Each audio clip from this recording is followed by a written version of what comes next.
Amis fermiers, amis fermières, bonjour, bienvenue à la ferme, bienvenue sur Cocotte TV. Aujourd'hui, vidéo de présentation concernant une série de tapis d'une marque qui n'existe pas encore, qui n'est pas totalement commercialisée, Plande, qui existe pour l'instant plutôt du côté des projets participatifs.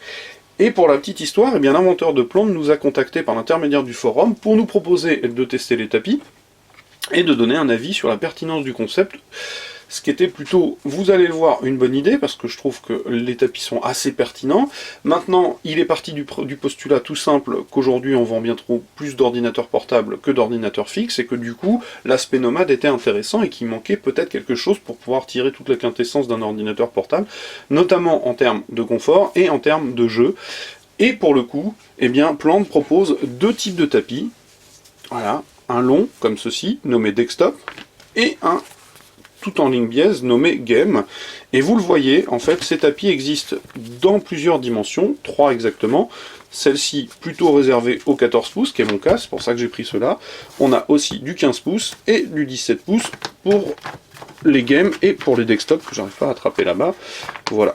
Donc l'idée, elle est simple, c'est quand vous êtes en déplacement, eh bien, en plaçant ce tapis ici, vous obtenez une surface rigide qui va vous permettre de jouer à la souris, ce qui est plutôt pas mal, parce que jouer au touchpad, c'est pas toujours agréable, voire même franchement impossible. En tout cas, moi, je suis pas un spécialiste, ça c'est clair. Van Seb est certainement plus que moi.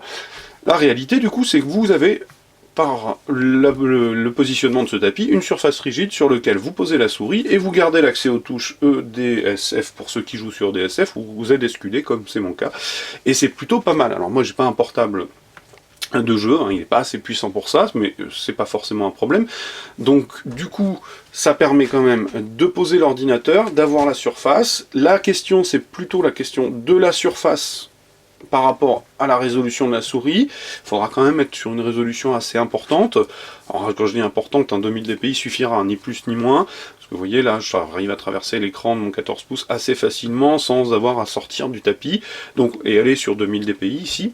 Donc on a quand même quelque chose d'assez pertinent qui permet de jouer sur les genoux. Alors si moi j'ai pas un portable spécifiquement dédié au jeu, c'est pas forcément le tapis qui est absolument primordial. Par contre, celui que j'ai gardé et que je mets dans la sacoche parce que vraiment je le trouve pertinent, c'est quand on tape, eh bien on a souvent pas forcément un grand confort.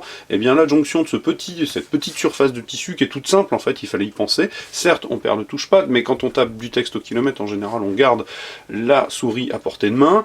Maintenant, si c'est pour taper du texte, c'est plutôt confortable et on se retrouve avec quelque chose d'assez sympa, spécifiquement pour taper, j'entends bien. Hein, la réalité, c'est que si vous voulez travailler avec le touchpad, vous ne pourrez pas le mettre. Mais je trouve que, vu la taille, l'encombrement, ça mange pas de pain de les laisser dans la sacoche et donc d'avoir à disposition deux ustensiles plutôt axés confort qui permettront d'être plus à l'aise tout simplement. Alors la réalité c'est que je vous l'ai dit, on est sur un projet participatif. Si au niveau de la finition, vous voyez, hein, les coupes sont pas forcément super nettes, on n'a pas de bord brodé. Si la finition pour l'instant laisse un petit peu à désirer, l'idée à mon sens est plutôt pertinente. Chacun y verra évidemment l'utilité ou pas, hein, mais je la trouve plutôt pertinente. La question reste celle du tarif, et ça pour l'instant nous n'avons pas encore d'indication, puisqu'on est vraiment sur de la pré-production, ce qui fait que si on a des produits pas trop chers et plutôt bien finis, ça pourrait être clairement quelque chose d'intéressant de les avoir dans la sacoche. En tout état de cause, moi je vous le dis, celui-ci, ça c'est évident, il suit l'ordinateur portable de manière très régulière, mais je suis amené à taper du texte au kilomètre, ça arrive assez régulièrement, hein, notamment les tests pour cocotland.com évidemment. Donc très pertinent ce petit desktop tapis, vraiment quelque chose d'intéressant. Donc il s'agissait de la présentation rapide de 2-3 petites choses de Plande, donc je l'ai dit, marque qui n'existe pas encore tout à fait. Ce qui est intéressant, c'est la Maxime. Celui-ci est l'original, tous les autres seront des clones, et je trouve que c'est... il a pensé à quelque chose d'assez manquant, et c'était plutôt une bonne idée. Comme d'habitude, je vais vous inviter à venir lire le test écrit, qui sera assez succinct, vous l'imaginez. Je vais vous souhaiter une excellente journée, je vous dis au revoir, et à très très bientôt.